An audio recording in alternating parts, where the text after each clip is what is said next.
Imagine the ocean is full of dolphins, and Prophet is a new kind of shark that looks just like a dolphin. He could maneuver among the dolphins. The other dolphins would say, welcome, in dolphin talk. And then he'd, you know, one night start eating them. The right to remain silent. If you give up that right, anything you say can will be used against you in a court of law. I don't see him as an amoral or immoral individual. I think he had a superior set of moral values that enabled him to act with relative impunity. God bless this wonderful country of ours. He was sexy and he was dangerous. He was dusky and dark. He's not a mustache-twirling villain. He never thinks he's smart or that he's clever. He, in fact, would like you to be his friend if at all possible. If not, he'll kill you. The game we played in the writer's room was always, what's the worst thing he could do, and then try to double it.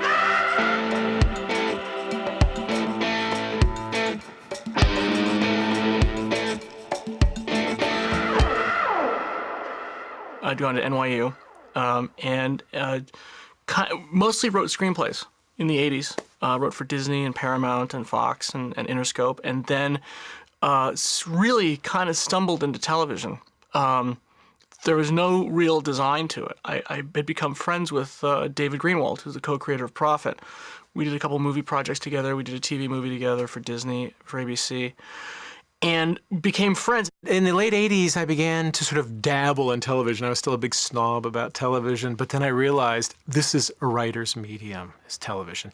I became very interested in television, and I did some Wonder Years. I did a Doogie Howser. He just kept calling me and saying, it's really great television because they don't have time to change your scripts. You write it, and they have to sort of shoot it. I went to work for Mr. Stephen J. Cannell. So many people in this town learned to write television in the Cannell studio. In television, usually there's a network and a studio, and they might be the same entity, or they might be two different entities, but you always have two entities.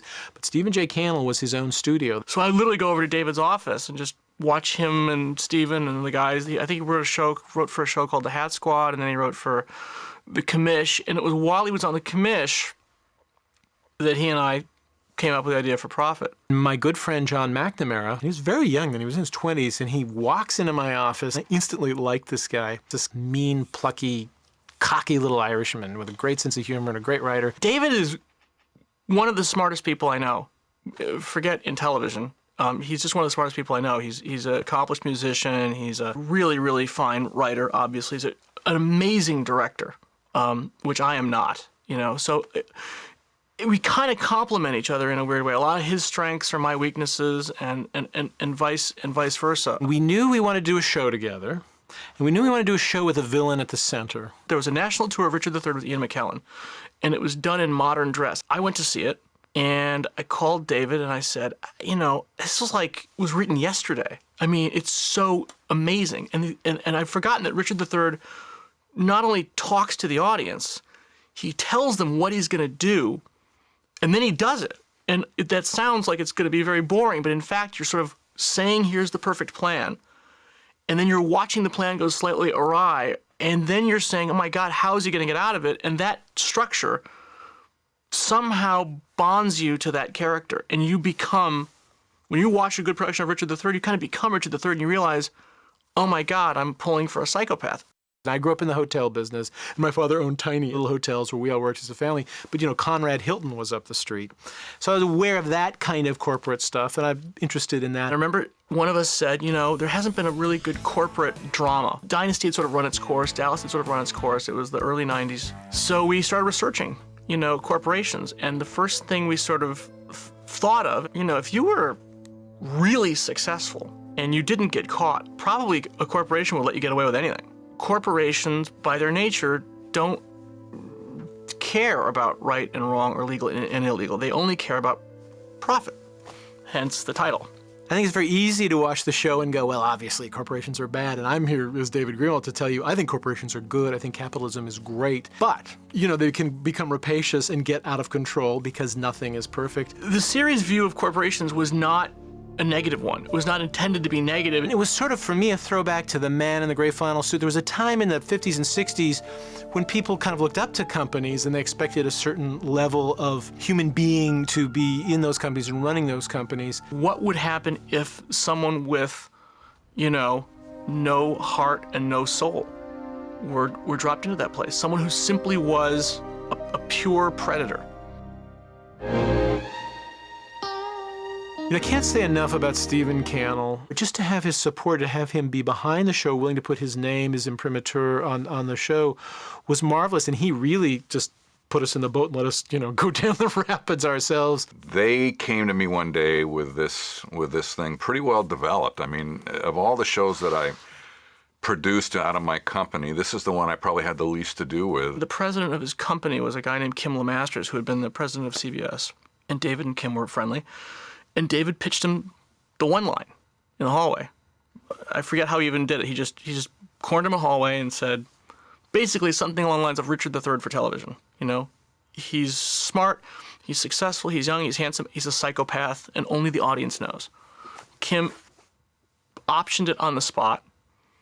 We then got together, created an elaborate pitch, pitched it to Stephen, who loved it, said go. We went out with his blessing and his company name. We went to CBS. We were literally kicked out of CBS. We got to, he kisses the woman in his office deeply and then says, "Hi, Mom."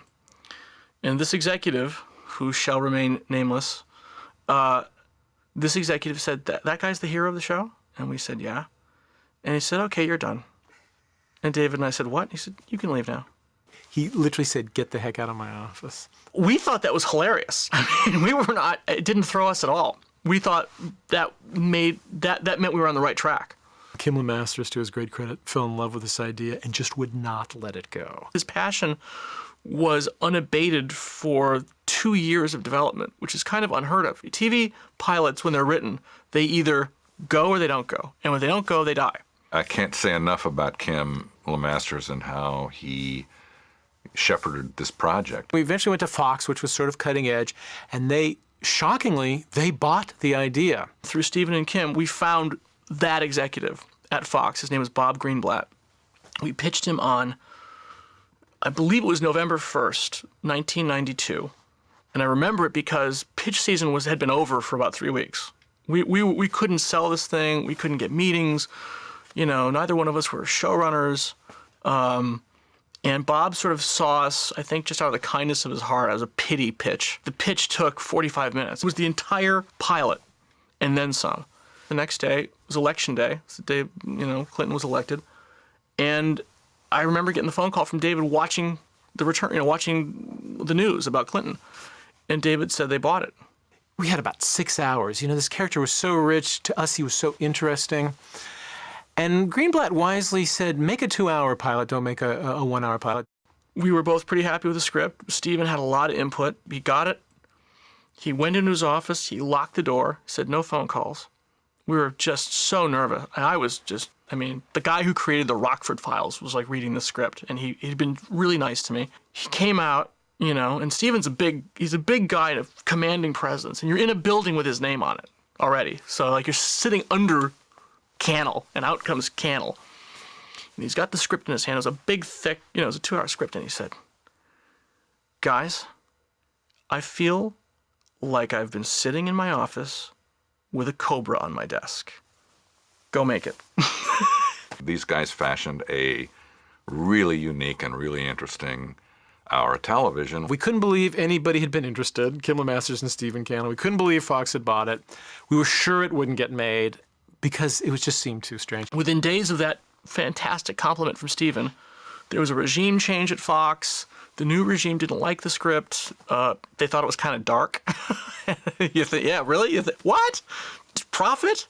And we both went on to do other things. A year goes by. Now we're in the second year of this thing. In television, that's a dead project. I'm on Lois and Clark. I'm a supervising producer on Lois and Clark. I'm happy as a clam, right, in Superman. And I get a call that there's been another regime change at Fox. John Matoyan takes over Fox. John Matoyan walks into his office the first day. Kimmel Masters is there waiting with the script in hand saying, you say you want to make edgy stuff, you say you want to make something different, here it is. And an hour later, he greenlit the project. And I think just because he was so sick of people calling him and bugging him, he said, fine, make the damn thing. If you can find a guy to play Prophet, we'll make it.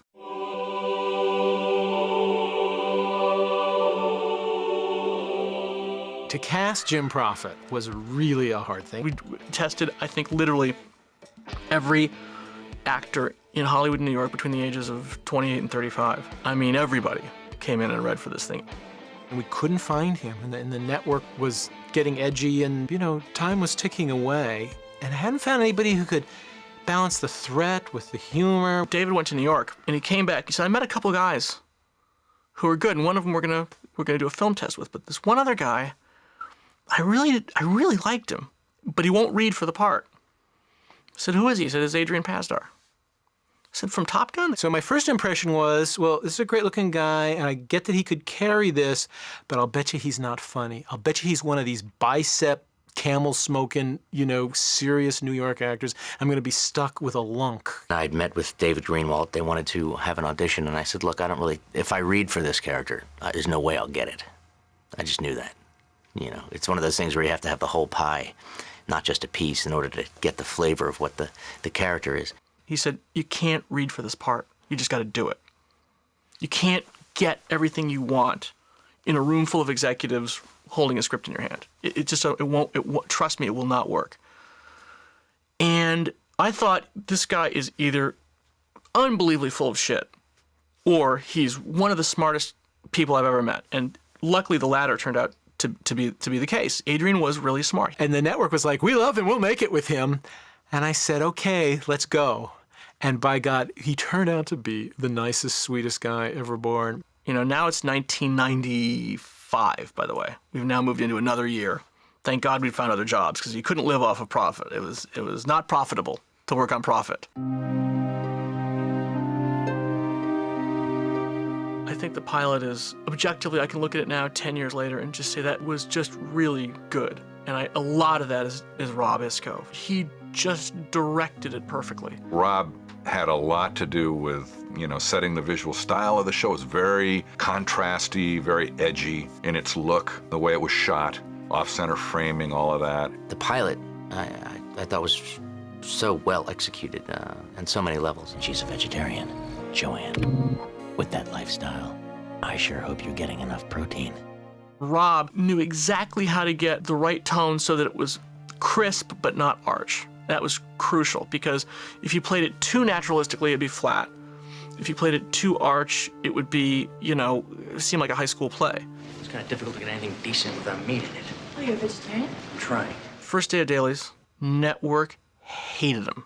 I mean, hated the dailies. Adrian's hair scared them because it was so slick and so high. And the first day of daily scared them because Adrian, you know, was really breathy and really dark. Any kind of life is better than the alternative. And they thought, oh, he's too scary, you know. We're like, he's a psychopath. He's gonna have sex with his mom and kill his dad. Well, you can't expect everyone to like you. You know, Adrian was great. Adrian said, if they didn't hate the first day of dailies, I'd think we were doing something wrong. Again, very smart. To have Steve as a guy you could call and say, Steve, they hated the dailies. He goes, don't worry about it. He called Rob Iscove, who he'd worked with before, and Rob just slightly adjusted Adrian's performance so he showed a slightly warmer, nicer side. I'm still trying to find my parking space in the morning. It was very important to me that the guy who played Prophet have a sense of humor. And thank God it turns out that Adrian, he had a great sense of humor about himself. I can't believe we're doing this. Oh, we're doing this. Trust me. The green suit is an example of Adrian's puckish side. It was St. Patrick's Day, in reality, when we shot that scene. And he just thought it would be really funny to wear a green suit on St. Patrick's Day.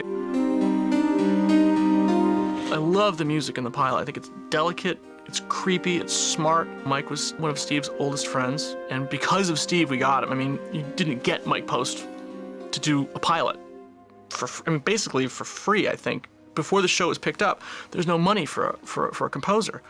Mike loved the script, and he said, Steve gave me the script, I'll do anything. I'll do whatever you want. And he was instrumental in finding the right tone.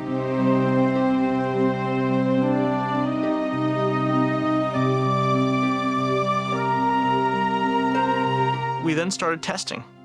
Horrible testing. Horrible testing. Unbelievable how low the show tested. We turned to Steve, what do we do? He goes, there's like one scene they really seem to hate when he's actually in bed with his mom, post-coitally. Let's take that scene out. I said, and then what? He goes, nothing, lock it. And nothing changed after that. We didn't change a frame. Steve said lock it, you locked it. There were two kind of core anchors to the pilot.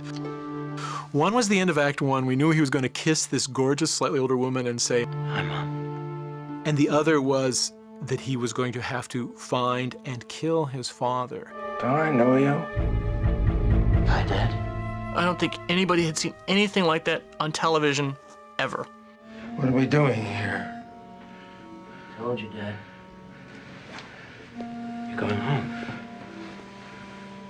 We went to a place that I think was sort of primal and certainly has been dealt with a lot in Greek tragedy and in Shakespeare. We don't show him actually putting the needle in the father's arm, but it's very clear what he's doing. And as he looks back at his dead father, he feels some weird thing in his eye, and he looks and realizes it's a tear.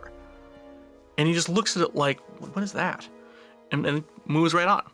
And that is prophet in a nutshell is what that is. It's like, I am a human being, but I'm really not a human being. And that's, I will always be outside of society and mores and life.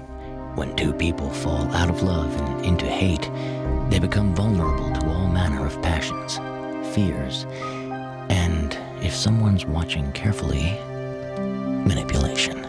I think Jim Prophet is a step out of phase with life, and that's both his greatest strength and his greatest weakness. In a case like this one, you just know somebody's bound to wind up dead. He has no moralities. He doesn't see moral or immoral. They aren't on his radar screen. Jim Prophet's emotions are pretty measured and muted, I would say. He can mimic any emotion perfectly. Let it all out, huh? There's no emotion he can't convince you of. I'm sorry. Don't be. Crying, laughing, happiness, joy. But there are very few moments in the show where he's having an authentic emotional experience. I think less is clearly more in a situation like this, all the way around. I feel just like Cinderella. That's the key to a character that has a lot going on but can't explain or convey it physically.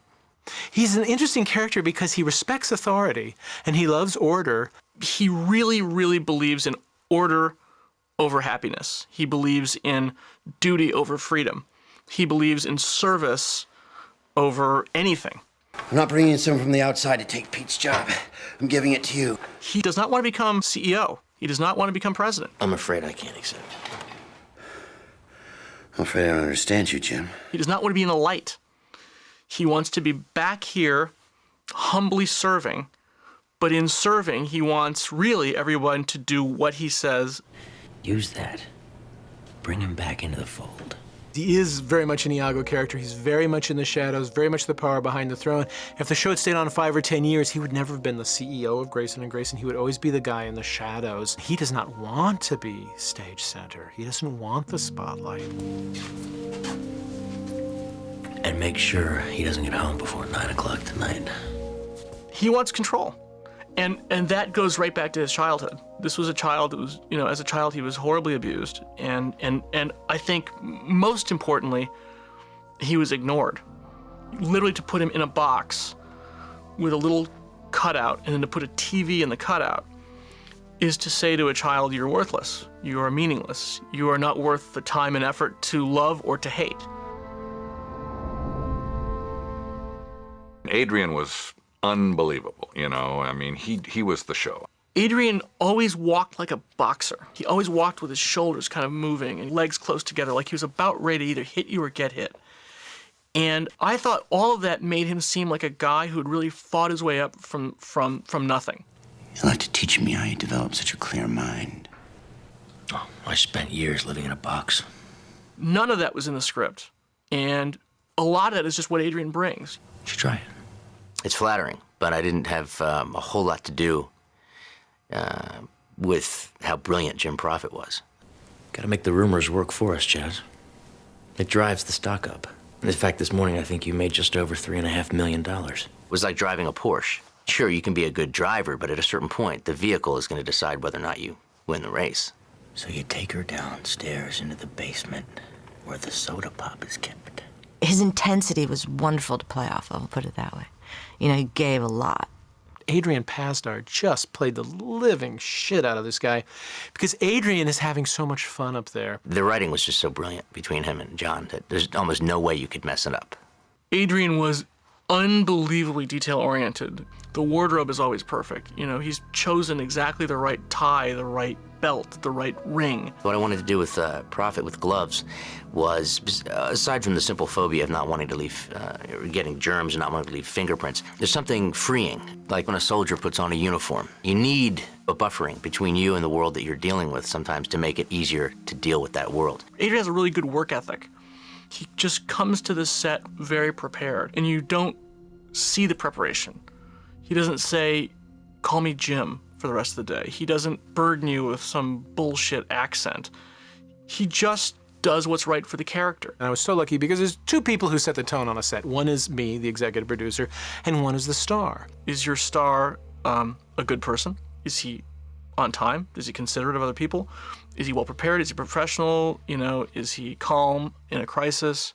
And Adrian was all of those things. Adrian Pasdar set the tone for a really wonderful experience for me, and I think everybody involved. I think he made the guest stars feel comfortable and secure, and he certainly made us feel that way too. Should I be jealous? It's my mother. There was always something about Adrian that made you want to kind of root for him, even though you know you shouldn't. Adrian channeled something like really got it, really got the humor, and really got the threat. How about one last time? John and David really had their finger on the pulse of what the guy was about. How much fun it would be to play the darker side of human nature. Should I take that as a no? David's view of Prophet was, I think, in some ways, a lot more humane than mine, maybe less judgmental. I come by every so often just to see how she's doing. I actually somehow could never get away from the idea that he was evil. Why is her bed? I moved it closer to the window. I thought it might be nicer for her. David really just sought out that which was recognizable about him as a person.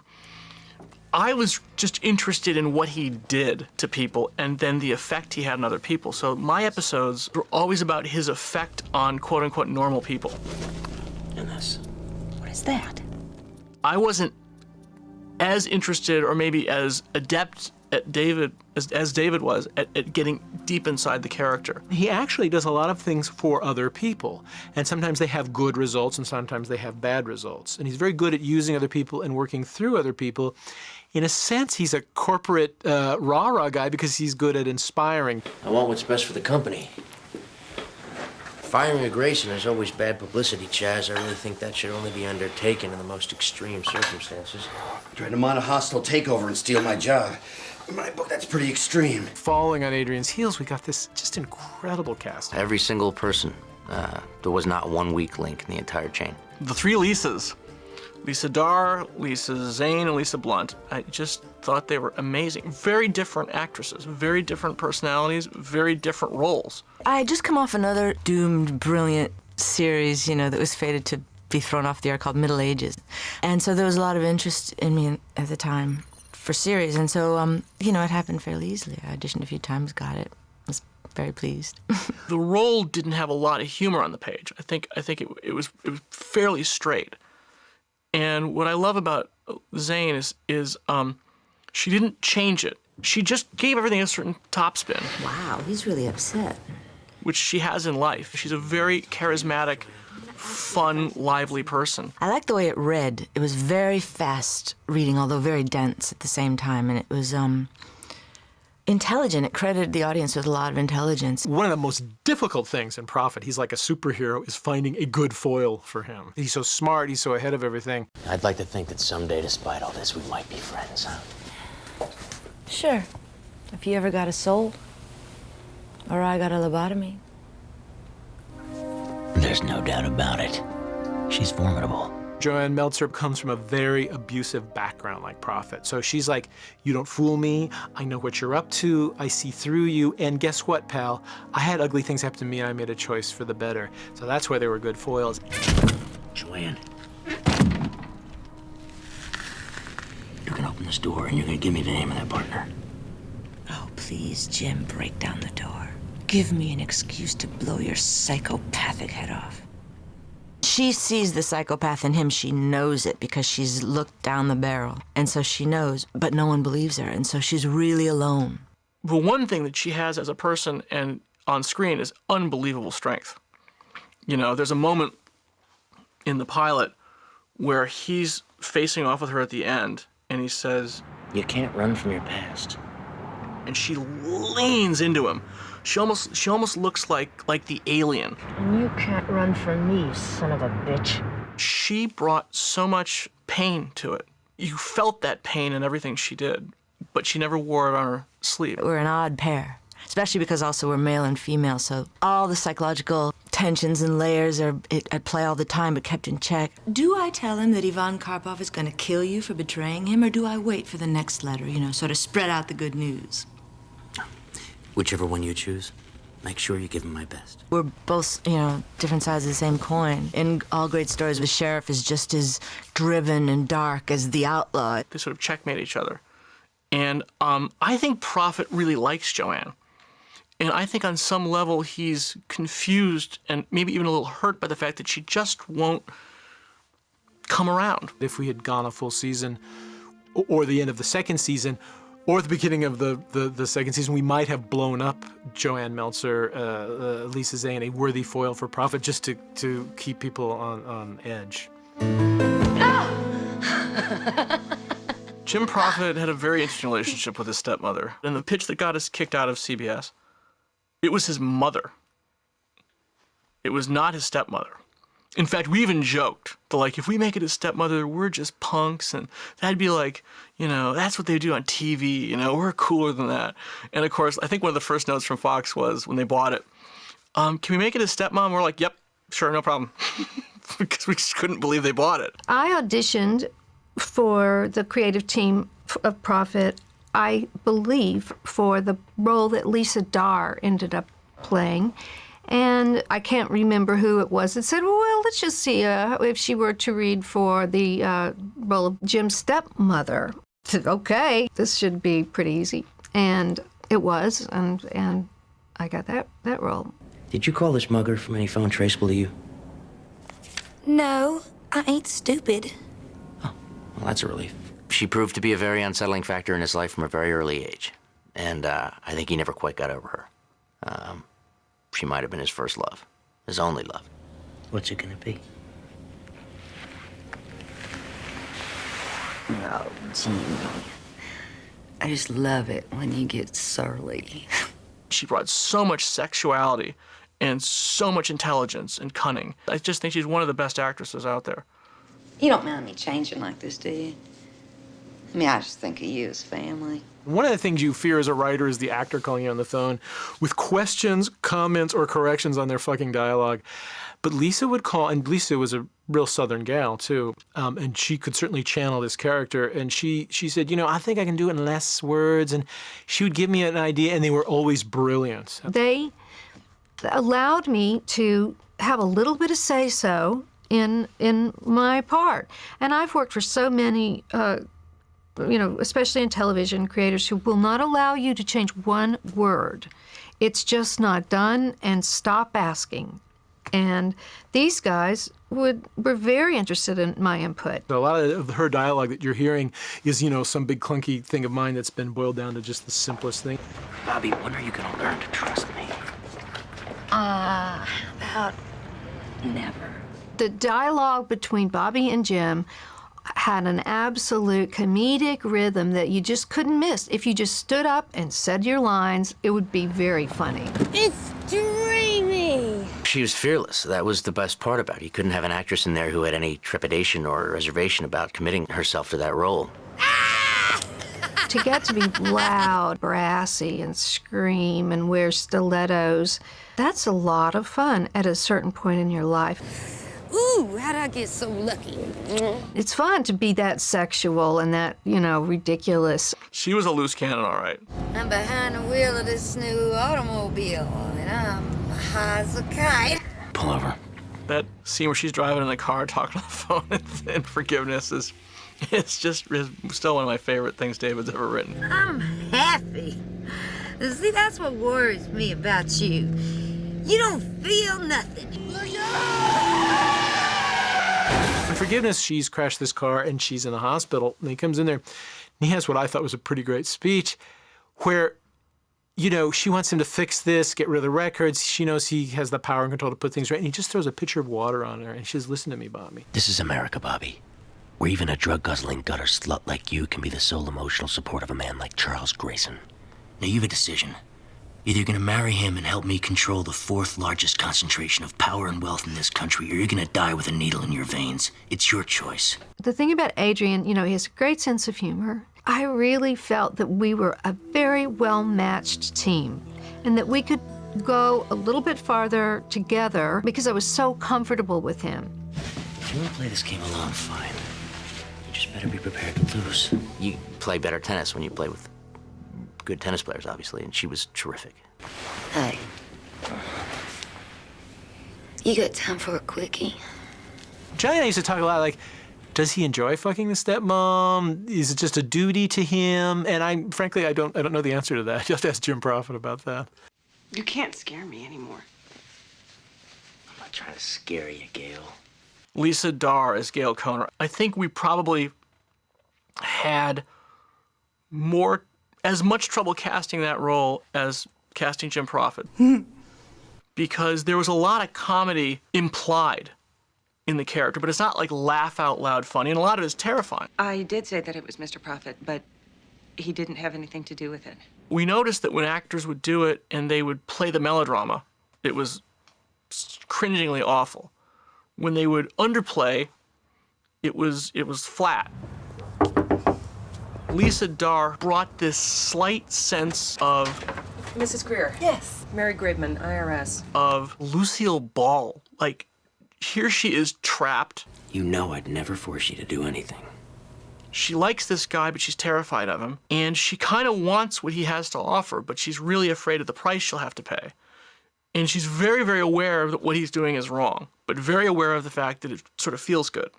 I've made sure that the 25th floor conference room is booked, so you'll have to meet with Chaz on the 18th, right around the corner from Joanne's office. Good work. One of my favorite characters in the show, and one of my favorite people and actors, too. Hey, Gail, is he in? No. I just set these on his desk. Mr. Grayson, I'm sorry. He doesn't like anyone in there when he's not around. My favorite stuff she would do is she'd just be in some situation, of incredible intensity, and she's about to, the plan is almost gonna happen, and the phone would ring, and she'd just jump. Lisa, to me, was us, the audience, because she's always like, what's he gonna do next? Can I trust him? Can I not? I can't stress enough how much you need that in a show like this. It's the relief. You've got to have that. She made it fun. I mean, she really did. We always wanted to do the Gail episode. It was on the board from day one. In business, the easiest thing to forget is someone's feelings. Gail applied for a promotion 2 weeks ago. It was denied due to her quote-unquote lack of experience in senior management. She wants to move up in the corporation, but she has not been recognized by her quote-unquote betters. And more importantly, she hasn't taken the impetus. She hasn't, taken the bull by the horns. And he takes her into Charles Grayson's office and sits her in the big chair. I believe in you. And I believe you have a great future with this organization. So he's kind of helping her, and at the same time, he's totally using her. And I tell you, I have plans for you. You believe that too, right? I want to. And he sends her back to deal with this guy who sexually harassed her, this nasty guy. I have a date. You are definitely executive material. I particularly loved crafting her character's background and putting her in situation after situation that was sort of challenging and humiliating. I love the way she played that last scene in Chinese Box. Where she said, I thought revenge would feel good. I'm sure that he deserves whatever he gets, but it doesn't feel right. I thought she was great. Pete found out you wouldn't want to end up like the tennis instructor. Lovers and madmen. Nora Grayson, played by Allison Hossack. She can do so much just by standing and looking at the guy, you know. It's just that for so long I felt like I don't have anyone. And that was okay. As long as I stayed happy on the outside and dead on the inside. But then I met you. And all of a sudden I feel things again. And I need more. One of the best actresses out there. Just terrific commitment to her performance. There's a lot of alpha males on this show. For some unique reason, nobody seemed to ever feel like their toes were stepped on, or if they did, nobody let it be known. Each one of them, Keith, Jack, Sherman, they were all just so fun to play off of. Harrison, could I have a touch more? This is awfully good. Keith Zarabica, he's got that voice. We read a lot of guys for that part. And Keith really had this incredible ability to be strong without doing anything. And what Keith delivered was a guy who was just always simmering. There was a certain rage right under the surface. I really need to start carrying a gun. It sort of came out maybe as biting sarcasm, or it came out as like clipped authoritative dissatisfaction. After this comes out, I might still be able to get a job wearing a hairnet and saying, "Would you like fries with that?" And that's what a great actor will do, is you sense something under the surface, but the actor's not showing it to you in every scene because you get tired of it. Jeff. Sherman Augustus came a little late to the party because we were trying to add more foils to Prophet. We watched the pilot and we realized we were going to burn through a cast a lot on this show, unfortunately. Jack, how are you? Well, I'm good, Jim. I'm really good, but you're not so good, are you? Scott Pollan, who was the president of Prophet's division, caught on to Prophet pretty early on. I know what you did to Gail. I know what you did to me. Gotcha. So I left the pilot thinking it would be really fun. Like, you think there's going to be this long arc between Prophet and his boss. Jack Walters, you are under arrest. And the second episode, he sends Pollan to prison basically for 30 years. Just out of the blue. We just realized we were in a real corner. And we had to create a character to kind of be the moral center of the show. I don't know what we would have done without you. Kind of the equal and opposite of Prophet. Yeah, that's why I need a friend. Here I thought it was my charming wit and winning smile. He had a whole relationship with Joanne. So he was like another wheel in this, but of course, Prophet ends up outsmarting him at every turn. Give you a ride back to the salt mines? That kind of role, again, like the Joanne role, I'll be in my car. If you don't have the right actor, it flatlines. Because being the good guy is not as much fun as being the bad guy. You don't get the flourishes. What it requires is you bring a lot of yourself to it. You bring a lot of your own grace and dignity to the role, which is what I thought Sherman really brought to it.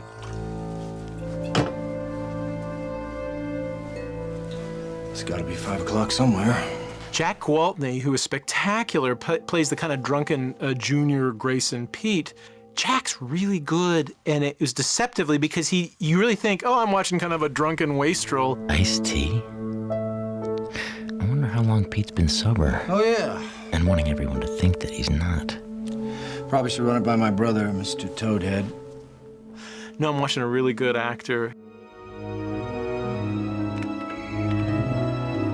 It was an adult comic book. That's what they set up. That's the way it was explained to me. I would probably amend that and say it's a graphic novel for adults. It certainly is not naturalistic at all, yet I wanted the show to feel natural. We had to play it a very fine line, sort of tongue-in-cheek, but very realistic at the same time.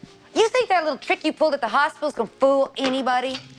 I certainly hope so. Could this really happen? If the script said it did, it did. I think comic book is a good reference because it means sort of big graphic images, slightly larger than life. It's very theatrical. It sort of has this bigness and this darkness. It's a very designed show. The colors are very carefully selected. The shots are very composed. Everything flows the way you would imagine it would flow in a great production of an opera. As I think about it, Prophet would make a very good opera.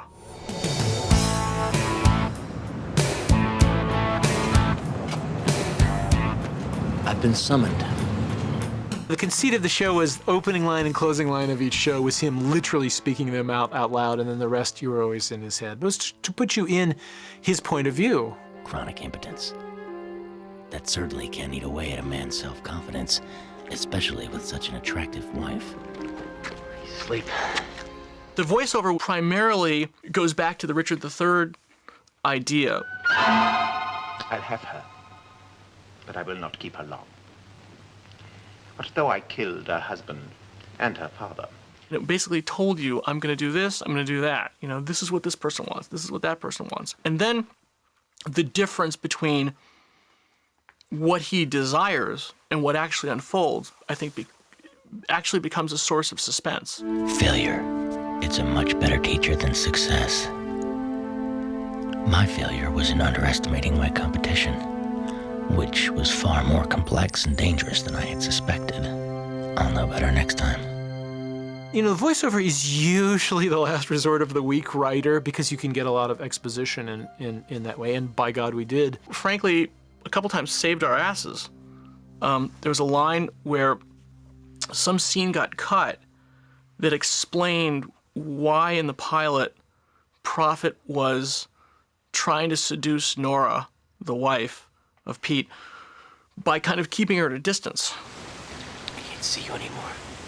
And I remember David calling me and he said, we gotta, have a voiceover to explain this because the audience is confused. So we batted back and forth, a bunch of different versions, and we sort of came up with... When you want someone to love you, open your heart. When you want someone obsessed with you, close it. When we screened it a couple times, people would laugh because there's a certain truth to the line, I think. Psychotically enough, I think it is true. Jack's my boss. Joanne is head of security. And they lied to all of us about where they were going. I wanted you to be with Prophet. I guess they just don't trust me. I wanted you to take his hand and go through the show with him. The fact that he let you in, the fact that you're his ally, the fact that he likes you. You, the viewer, are his buddy. Everyone comes around. Then when he lies down in that box in the end, are you lying down in that box with him, or are you horrified, or preferably a little bit of both? The box is such an important image in the show. Johnny had read about a serial killer who had been raised in a box. I think it might have been Whoever Fights Monsters by Robert K. Ressler, who was an FBI profiler. And he recounted a case history of a child who'd been literally left in a box for its first 2 years with a TV, and the parent threw food in. We fell in love with this idea, and we said, well, okay, we need that guy who was raised in a box. What's on that box? What does that box mean? What's the implication for his life? In our fictional story in Prophet, it did a couple things. It made him independent. It made him, very determined to never be put in a box again. And yet every night he sleeps in a box. People remember the box. I mean, you take it literally or figuratively, it's equally as interesting to me when you have a character who crawls up at the end of the day in a box. I think everybody sort of feels like they're in a box. I think everybody feels like if people only knew how brilliant and wonderful I really am, somehow they would treat me better. Maybe he was just a little bit more honest about it than the rest of us, but I think it was just as, it made just as much sense as somebody going home to their apartment. Both David and I were a little unimpressed with a lot of TV because it seemed to be a foregone conclusion in most shows that the hero would win. Evening, Jim.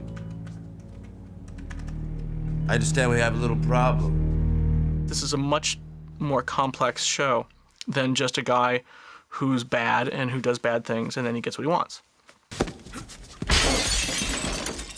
David and John are well-read, highly intelligent people who know character and they know how to tell a story. I didn't do it. A fella named Jeffrey Sykes did. He's a lawyer. He just came to work with us at G&G.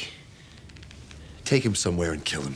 They were able to incorporate everybody's arcs into the storyline, and it didn't feel phony. It actually felt quite organic. Going back east to see Uncle Arthur. My uncle? The plots were hard. They were just pure, hard work. Our lives are going to change for the better. Does Chaz know No. that? Nobody knows. We had plotted these huge story arcs involving the supporting characters. The dissolution of Chaz's marriage, the dissolution of Pete and Nora's marriage, and then Pete getting sober. I mean, these were all really carefully plotted out. And then you changed one little thing in episode 1, and it affected 5 things in episodes 3 and 6 and 7.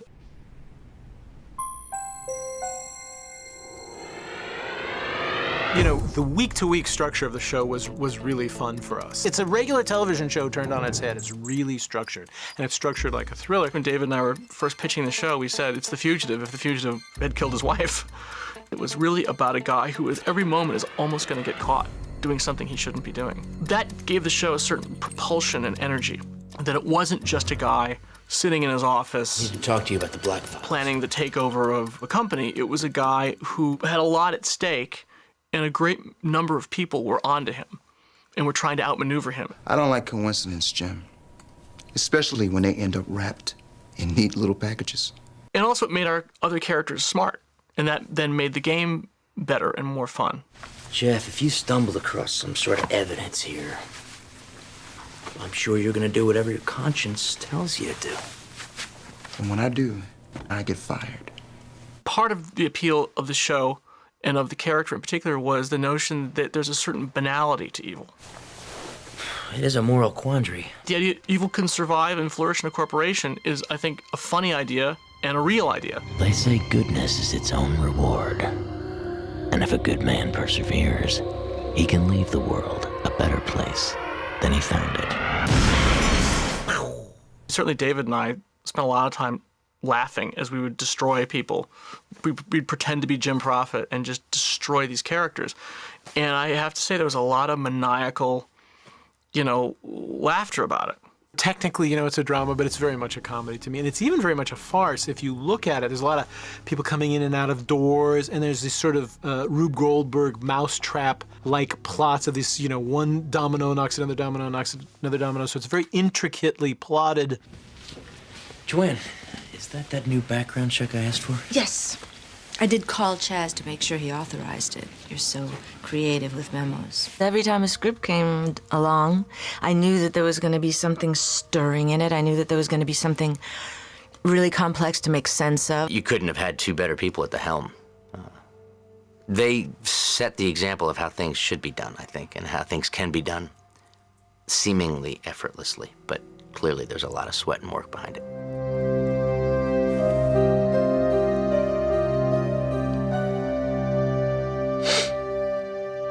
I smell Bobby. Prophet pushed the envelope a lot for what you could show on network television. There's this real snotty sound you got in your voice, which made me just want to grab a belt, yank your britches down, and beat your ass to hamburger.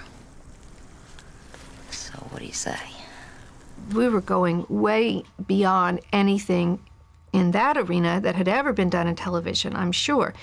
For an example, my character would have an affair every show with someone new, sometimes 2 people, and always with Jim. I mean, every day was like, can you believe we just did that? We'd get away with stuff that was phenomenal. They delighted in pushing the envelope. There's nothing quite like a caring mother. We pushed the envelope and tore it, We definitely had our tangles with standards and practices at the time. What are you doing? Let go of my hands. Why? So I can get my pantyhose off. There was a particular incident involving Prophet having sex with a woman in an elevator. He then keeps her underwear in his pocket and takes it out and sniffs it in his office. If they start the scene and put him in the drawer and the censors are going to go nuts. And there's just no way you can show that on TV. And the intent was, I would of course cut that from the picture, the sniffing the underwear, so that I could keep the sex scene in the elevator, which is a pretty raunchy sex scene for its day. And I remember my attitude with standards and practices was, I don't understand why you're so upset by this. This is just a man smelling a woman's underwear. It's a beautiful thing. It's very natural. We're driven by our pheromones. I had this long, just ridiculous speech about, animals know they love each other or care for each other by the scent, and this is a moment of insight into. It was a guy smelling underwear. That was fantastic because they focused all their energy and attention on that one part of that episode, and we were able to slip a couple other things through the cracks. And then she came along. Eleanor, my other yet my same. My fire, my ice. Gay love. You know, it used to be the love that dare not speak its name but couldn't stop singing about it on Broadway. But nowadays, you know, gay love, you know, gay. Nowadays, networks call you up and it's like, the ratings are down, do a lesbo episode. But back then, it was unheard of. You remind me of my best friend in high school. We used to have these great sleepovers. Well, this started a brouhaha like you cannot believe. Maybe I don't even need a man. Then the thing Fox did that really pissed me off was they called GLAAD to ask them what they thought of all of this. Come here. And they came back, the censors came back down saying, you know, you cannot show to kiss, but you cannot show a bad thing happening to anybody because they're gay. I never felt like this way. It is wonderful. And you can't show a good thing happening because you're gay. So they had this talk about a box, you know, they had this odd, half politically correct, so they're half afraid of, you know, the people on the right and they're half afraid of people on the left, and it was ridiculous and had no place in there. So we had this kiss, and they decided that they would shoot it like we would come together very, very slowly. So if they had to fade out or, you know, cut. No. I can't. You could never really have them kiss, so they almost kiss a couple of times, which was great because it worked for the character because Bobby's leading her on and then Bobby's saying, no, you're a married woman, I can't kiss you. It wasn't Ellen. It wasn't like this righteous, wonderful, shining moment. Constance, there's something I have to tell you. It was kind of dirty and kind of fun and kind of evil and wicked. When you went back to your husband, it really hurt. You met someone else. There was no love at Standards and Practices for us. Why don't you go see your mother? David's a great director. He is really smart and patient. I think those are the two qualities you really need most as a director. I love directing because writing is very lonely, but directing is like this. You get to talk to other humans, you get to go out there and be on the set with your actors, you get to see the thing come to life. And it's quite easy in a sense to direct something you've written, easy in the sense that you just have an ear for if you know if something is right or wrong. He directs the same way he writes, with a real sense of meticulousness while never losing a sense of fun and play. There's one point in Chinese Box where Prophet is a very tight shot and he's sitting like this and we're going and I suddenly said, oh, stop, there's something wrong with Adrian, he has a headache. And Adrian looks up, he goes, I'm acting. And I go, oops, my bad. Pete. With my wife? If you look at the characters in Prophet, I think every single one of them put together would make a well-rounded person. But unfortunately, they were all individuals. The fact that everybody in the show, male and female, was capable of a certain strength and aggression is what made the show interesting for the audience, and I think is what made the environment challenging for Jim Prophet. If anything, like the crap you poured on Lucinda ever happens to me and mine again, I will wipe the floor with you. I think all those characters share that central theme of being motivated by selfishness, instinct, and desire. And the inability to see the world except for in terms of how it affects them. I can't keep it down anymore, and Pete keeps talking about him, and I can't. He's... Who? Uncle Art. He manipulates by knowing that which you are ashamed of, that which you are trying to hide, that which you most desire but cannot, speak of. I don't want you to tell me anything that's going to make you uncomfortable. No, I want to. He finds people's weaknesses and plays upon them because he's intelligent. He uses the least amount of effort because he uses as leverage, his victims' weaknesses against them. Look, I don't know what you're talking about. I didn't tell you what department I used to work in, did I? Auditing.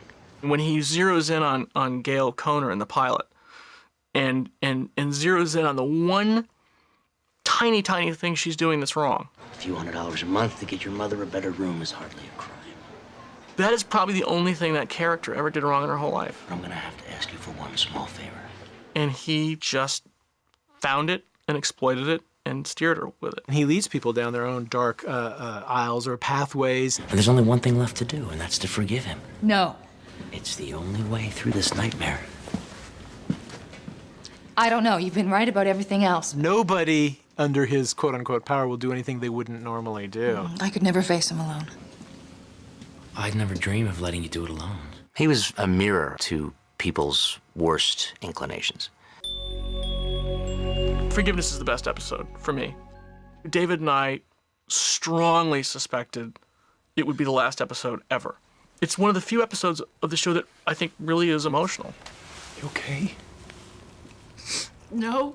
Had Prophet been picked up for a second season, we would have used Forgiveness as a kind of a model for what you could do every week. That you could have a show that was really emotional and really scary at the same time.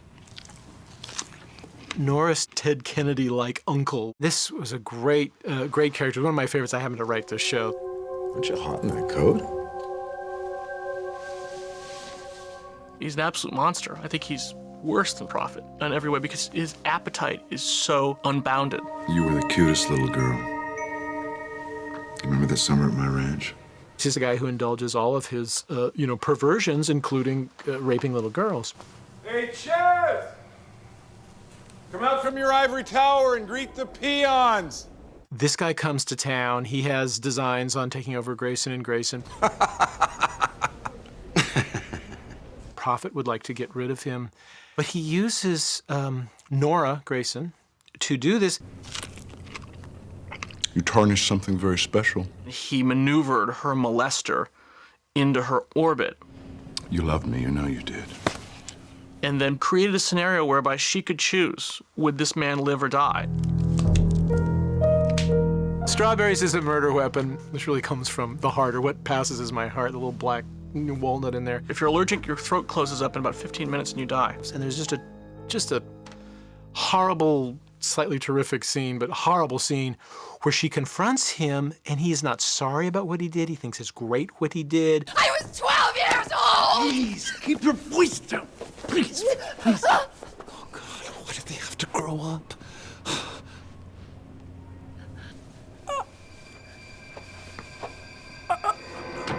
He's having an allergic reaction.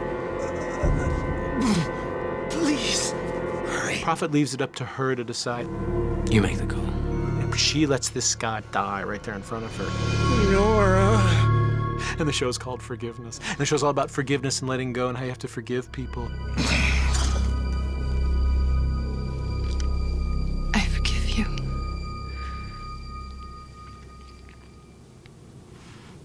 You son of a bitch. We wanted this last episode, Forgiveness, to give the audience a feeling that Prophet has arrived at a plateau. Family. It's everything. Prophet believes in family. Family, corporation, America all mean the same thing to him, by the way. To the family, to the company, and to Jim.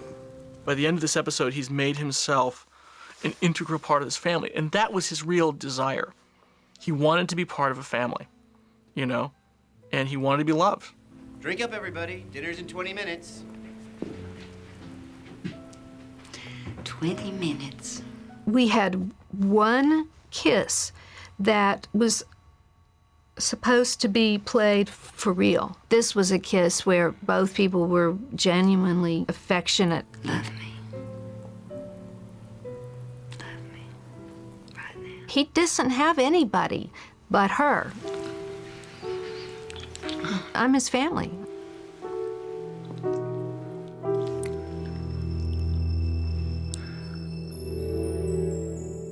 When that camera pulls out and he's having sex with his mom, in the next room, the family is, whatever, and you're pulling back, that to me is the real summing up of the show. I love that last shot. I just think it's terrific. We shot the 6 episodes. I think one of the shortest orders in TV history. Most studios today wouldn't accept that, by the way. That was a huge financial loss for Steve because he couldn't sell the foreign. You know, nowadays you need a minimum of 12 episodes guaranteed to sell the foreign as a package. So God knows how much money Steven lost on this show. I don't want to think about it. The critical response to the show was as strong as anything I've ever had. I had felt we had such a good, strong show, and I think everybody involved did too, that we just felt invincible. If I had sat down to write the reviews for my own show, I couldn't have been more glowing. I mean, they were saying that this is one of the 3 or 4 best shows ever in television. New York Times and Entertainment Weekly, and I mean, these incredibly erudite reviewers that we never thought would like or understand the show just, you know, raved. Time magazine named it one of the 10 best shows of the year. I mean, we were like, oh my God, we're, you know, go pick out the Malibu house and get the Bentley. And then the ratings came in. And we had tune out. I mean, literally half hour to half hour to half hour tune out. 8 million people at 8 o'clock, 6 million people at 8:15, 5 million people at 8:30. I mean, by the time we got to 9:30 and we're sort of, Prophet was about to kill his dad, I swear to God, only people that I'm related to were watching the show. I was on a first-name basis with the entire audience at that point. The ratings weren't where they were supposed to be. Nobody wanted to nurture it and give it a chance to grow. Fox just chickened out, you know. They saw those early ratings. The second show didn't do any better. The third one was also, you know, weak, and they just axed it. You get your reviews in a package I got my package, and it was a big package. And the same day, I was also told they'd pulled the plug. This is what it's going to say on my tombstone: brilliant but canceled.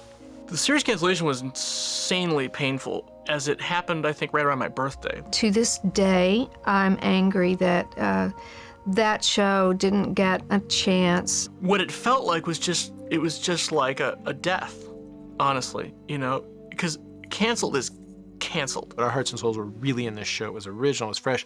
And when it was canceled, it really hurt, you know. It was really like, I loved that girl. I wasn't just dating that girl, I loved that girl. I think both of us wish that Fox had shown more patience, because there was no denying the fact that the show was a ratings disaster. But there was evident proof that quality shows that stayed on the air, that had the support of critics, you know, eventually found an audience big enough to sustain it. Testicularly speaking, Fox dropped the ball on this one, I think. Had anybody had the courage to stay with it, you know, I think it would have been a big hit for them. Who are you? This is Jim Prophet, Chaz, new junior VP, taking over for Wayne. First day? Yes, sir. Well, Jim, you know what that makes you? The only person in this room that I can trust. One of the funny, ironic, and possibly sad things in the business is, after Prophet, everybody in the business wanted to be in business with Johnny and me, and we both went off our separate ways and both did very well, made a lot of money, did things. But what they say is, oh, we want the guy who did Prophet, but for God's sake, don't do Prophet for us. There was really nothing like it on television, and therefore it was hard for network to evaluate, and it was probably hard for a lot of the viewing audience to evaluate, because you're looking at it and going, wait a minute, who do I root for? Do you think I'm evil? None of us are saints. I think it was about 4 or 5 years ahead of its time. I think it should have been on cable, should have been on FX, but there was no FX. This was pre-Sopranos, really pre-HBO. There was no FX, there was no USA, there was no Showtime to speak of in terms of original scripted drama. There was no HBO. So you had 4 choices, and certainly ABC, NBC, and CBS didn't come along and say, you know what, we're going to put that on. We're going to put it on right after Murder, She Wrote. It's going to be awesome. You like TV? What? TV, television. Me personally, I don't. But I do agree there are times when it can be awfully educational. The show didn't work from a rating standpoint, but on a creative level, it was everything that we could have prayed for it to be. I consider Prophet a steaming success. I absolutely, on so many levels. I think creatively, artistically. You realize he's insane. He doesn't give a damn whether we make money or we lose money. I think we all knew none of us were in this for the dough. Something like this happens again, you'll be looking for employment elsewhere. Adrian, Rob, me, none of us thought the show was really going to be this huge breakout hit. We just knew we had to do it. It was some weird, it was like fish swimming upstream. I can't explain it. We just had to do it, and none of us would give up or let go. There's a thing in our business, sometimes a noble failure is better than a long-running success. Certainly not from a financial or career point of view, but from the point of view of, you know, there's still a big feeling of what could have been. So, What do you want now? What you've always wanted. Ever since you were a little child in that box. More. And I love how, even after all these years, people on the street and people in the business still talk about it, kind of sorrowfully, fondly. Guard your morals, Mr. Sykes. They tend to disappear around here pretty fast. The show is about a lot of issues that don't go away. You know, family, success, failure, desire for success, fear of failure. We had a wonderful crew, you know, really a great group of people. It was one of those dream jobs that I haven't had since. The fact that it got made is a miracle. The fact that there's 9 hours of it is a miracle. And we had so much fun. To this day, I still believe that if anybody would put that on and do it for a year, that it would redefine the face of television. Prophet was an experiment in going beyond what's traditionally expected from a television show and recognizing that that's not always going to be accepted. But it furthers your boundaries and your insight into who you are and to the world you live in. Shows are a real delicate mix of writing, acting, directing. It's got to be on the right network. It's got to be the right studio.